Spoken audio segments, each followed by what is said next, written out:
अगोदरचे पण पडलेले नाही माझे.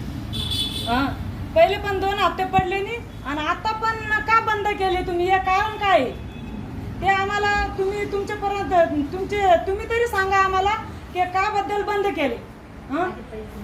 माझे पैसे मिळवण्यासाठी मी तळतळीने बोलती.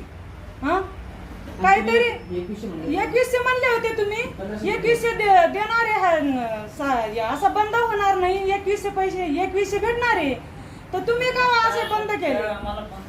आम्हाला 1500 नाही, आता 2100 भेटायला पाहिजे, नाही तर आम्ही मोर्चा काढणार आहे. रक्षाबंधन पासून आम्हाला हप्ता मिळेल नाही आणि आता पण मिळेल नाही आम्हाला. 2 महिने झाले अजून आम्हाला हप्ता पडलेला नाही. आणि आम्हाला स्वतःला घर नाही राहायला. आम्ही काम करू शकतो.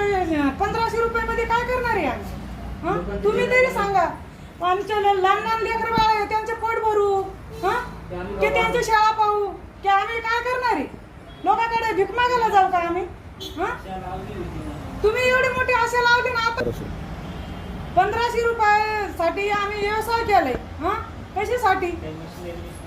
काही मशिनरी बिशनरी काय केलंय त्याच्यासाठी केलंय आम्ही. आणि आता ते तुम्ही जर बंद केले तर आम्ही काय करणार आहे ते? आमचे हप्ते कसे भरायचे? लोकांचे हप्ते भरायचे की लोक आम्हाला जोड्याने मारतील? कुठून भरणार आम्ही ते सांग.